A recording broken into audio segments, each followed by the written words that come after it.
What up, everybody? Welcome to Durable by Design. I'm joined by Crispy Barnett, and we're here to talk about how to make a service company win and scale. Crispy, what do we got today on the agenda?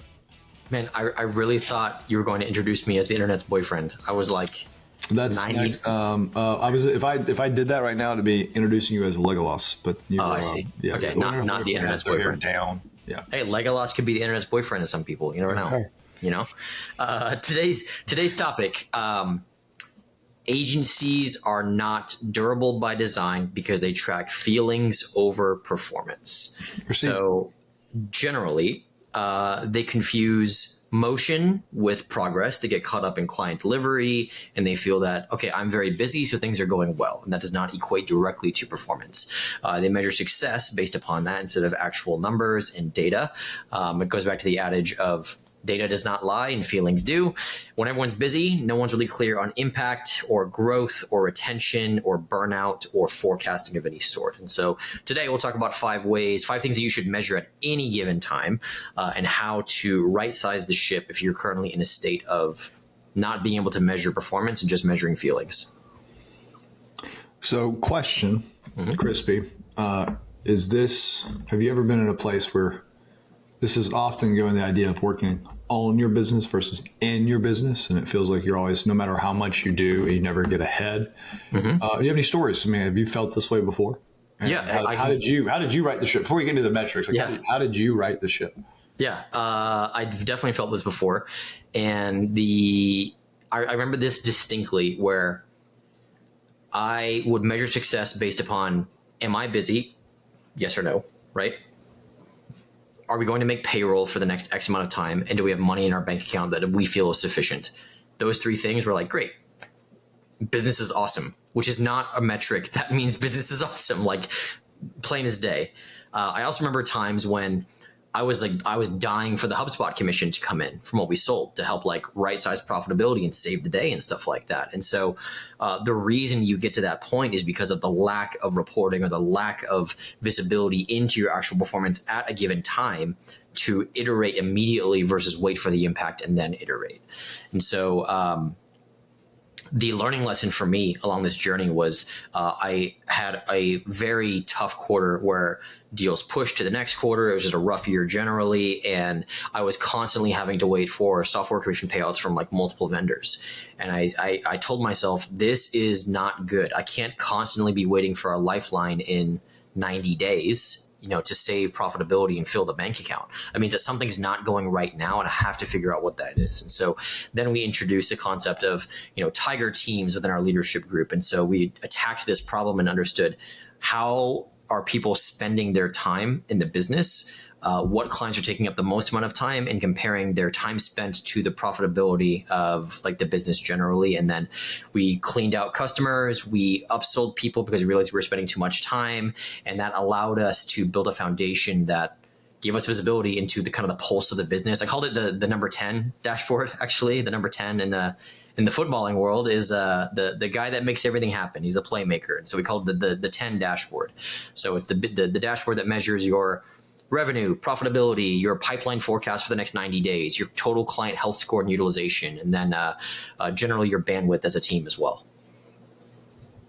They also in Traction call that an L10 meeting, which is interesting. Just the side note. Is that derived from the footballing world? I have no clue. So you felt like you're working in the business. You had to start working on the business. What revenue? How large were you? Where were you at that point? Good question. We would have been just past 100K MRR. Just past that is when we really started to think about how do we make sure that we can continue this trajectory? Because what happens is you grow and you plateau, you grow and you plateau, you grow and you plateau. And it's really, really difficult. And I remember, just like 100, 120-ish, that sort of range is where I really started to feel the pain of this because our expenses got a lot bigger and not as predictable as what they were when you were smaller and lean. And we weren't measuring every dollar at that point. You get to the point where you're generating so much in comparison to 10 months before or whatever it is to where $1,000 here and there doesn't matter. But in reality, when that stacks up multiple times, it matters a lot. And so we got negligent with the way that we measured it. So you were about 1.2 million in ARR when it started happening. Yep. I was trying to think back as you're talking about stories, just for me, before we get into like what to measure and how to measure it. We went in 1 year, went from 0 to 3.3 million. That's crazy. It was a lot. It was a ride. And I don't know. It's just, I'm going to say this is because as I'm looking back and reflecting on it we treated from day one like a SaaS company. That was that was our vibe. That was our vibe. And so we just came in with we knew our run rates and we knew our profitability and we knew our burn rate and we knew we actually had so we just came in just operating differently. And you may even say because we thought that way, we never hit a plateau ever. It didn't hit a plateau until it never was a plateau when I was there. So I just, I'm going to add this one piece of advice before we get into it is part of that was, and this is different, is the narrative in which you serve and how you structure define what you measure. So we'll get into this because you're talking about utilization rates. We didn't you must have a utilization rate. Utilization rate does not mean by hours necessarily. We did it by sprint points because that's what we sold. So you have to have so the fact we didn't sell hours actually was a strategic pricing initiative we had that we could measure if we were over delivering or I never use the word over deliver because we don't over deliver. We just deliver. And so I said, where are we giving more value and losing out in the transaction, right? Where we get, because you never over deliver. You just have really happy customers. Anyway, we'll get into it. I think there's just a reality of if you start measuring, what you measure should in some way be reflected in your narrative of how you win. So for us, it was, right, we don't do projects. We're product managers and we're organized this way. And so I knew how much each pod cost I could do the profitability and revenue by pod because that's the way we organized. I had utilization. And so how we measured was built into how we were structured, which was built into why we won. And then we hold people to different metrics. So I just want to, as we're about to talk about this, is the earlier you think about it and the earlier it's built on the narrative, you can run a service company and get wicked fast, get wicked large, wicked fast. Yeah. And it's more important than you think it is. Yeah. I think it's important to clarify how you measured that in the sense of sprint points. So from what I understand about sprint points, I never did this. I considered doing that, but I just never did. Well, they're called story points, and we literally made up our own value system. Right? So it's a way to quantify effort basically into a point system and then assign things points. So like CRM implementation would be 100 points as an example, theoretically. And you can use that to price, you can use that to gauge bandwidth and stuff like that is what that means. Yeah. So we were able to sell value instead of time. And so we pretty much knew how long. So I could say, how much were you delivering? And then I say, what's the time for it? And then, but time was so we had an efficiency metrics and we'd actually pay people to be more efficient. We didn't pay people to do more time. So then does that mean, were you scoping out sprint points as part of the sales process? In the sense of, and that allowed you to dictate what customer went to a certain pod if they had sprint points available? Yep. Okay. Yep. So you're doing some level of forecasting. Yeah. So you saw forecasting. And so we had this, so at its zenith, at its like end, is you could look at somebody and you would know if they're ready to be promoted by how many sprint points could they hold at capacity. So example that me is the initial, like I could hold X amount of sprint points and have this many customers. And so I was very efficient. And so we had to make, what does 100% efficiency look like? So that took some time, right? To get by. But before we get, probably a whole nother episode. The point here, guys, if you hear us talking, even us talking, is that's this conversation, these metrics and how you do it it's the fundamental of the business. It's the fundamentals of the business and it's how you structure your teams. And so Crispy was asking me some very specific questions that only another agency owner would even think to ask. Okay, so we talked about some stories. I guess is you're going to hit a plateau if you don't do this. If you do it well, there isn't a plateau necessarily. You just will be thinking about it better. Yeah. What are the core metrics for someone at 50K, right? At 75K MER that they need to start thinking about? Profitability is king in everything that you do. Profitability, number one. Number two is total revenue. Right? You want to make sure that you're driving revenue consistently over time at any given point. That is like my home starting point to like even today is like we check our revenue dashboard every single morning. We look at what's there. Number three, in terms of what I would want to check is pipeline, which is upcoming forecast deals that are coming down in the near future, stuff like that. Four for service providers would be a client health score, in the sense of, do we have anyone that's on fire right now? Do we have anyone that's very happy, or upsell opportunities, stuff like that? And then five is some utilization rate, whether it's based upon sprint points or hours allotted, stuff like that, as like the home dashboard. And so I think there's another thing in terms of our impact moment from the episode would be how you send your Sunday emails to the company, your like pulse report things. I call it the ELT like roundup, where each leader of the group aggregates this data together and formats it so that the entire company can look at it at any point in time. I think that's a very powerful thing to talk about for people, because it's a recurring theme that you do every single week to understand status at any given time. Yeah, there's a lot. So what he's talking about specifically at Super, we do this. I did this when I was at RP as well. When you get to a point, but you don't want to put this burden until you're a certain point. And I mean, and you've delegated enough authority and scope. So it's at some point as well. Mm-hmm. So right now, for example, right now at Super, we're going to be 18 to 20 people, and we're $3 million in AR. So, or 2.93 right now. But we're going to be essentially $3 million in AR. And at this point, around 18 people, you lose insight into what's happening at the customer level. It just is what happens every time. It happened to me last time. It happens this time. What do you do as an agency owner when you have a client that's unhappy and you don't know why? And that point is that's a big decision point. I said that's a big decision point. So what we're thinking about, is it based on feelings or is it based on data?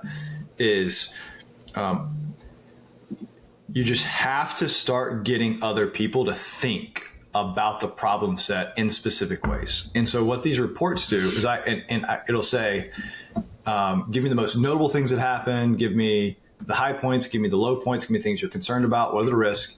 And so not only looking at that, if someone, it allows you to have conversations where you can coach in the gaps, which means you have some kind of framework you're talking about, and there's some numbers you're already on. So like us as an ETL, we have or ELT, we have we have this executive board with the metrics we look at. They report on those metrics every single week, and then they give a update that talks about highs, lows, risk, and there's a few different formats.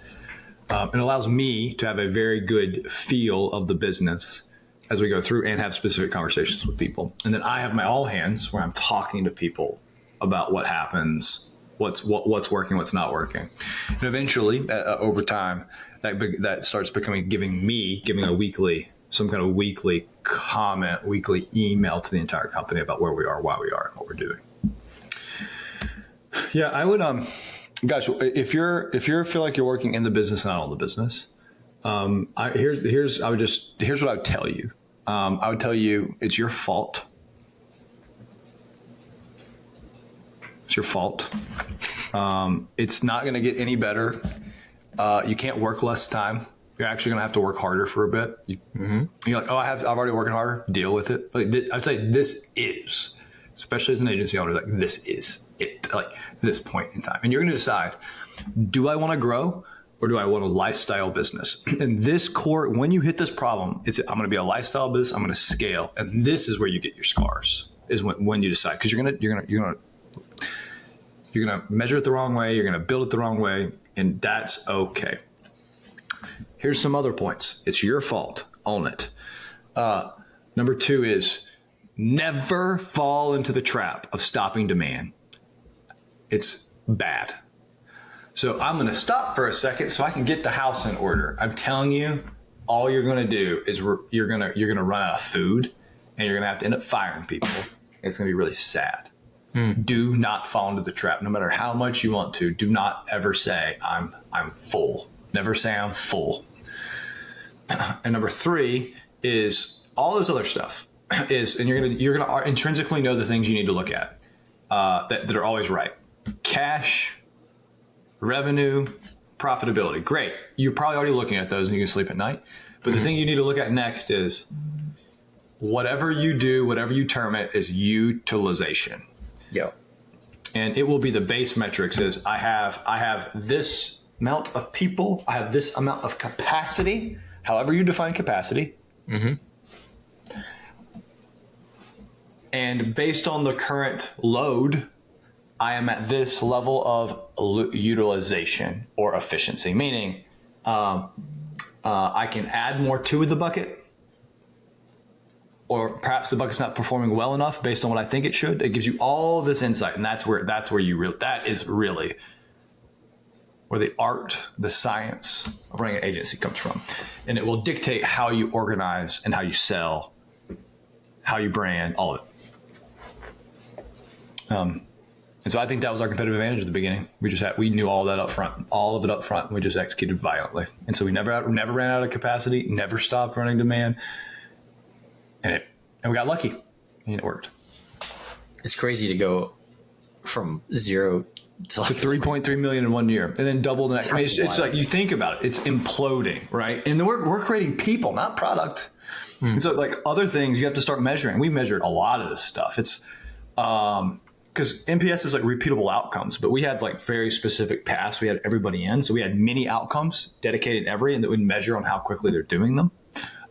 We'd have how fast could we get somebody onboarded and their capacity rate. So they had to hit specific capacity rates as they were coming in. So we had a very intense training. Like to go to rep, I bet it's still true. If you go to rep partners, you go hire somebody from them because they know a butt ton about how to run revenue operations in a revenue team.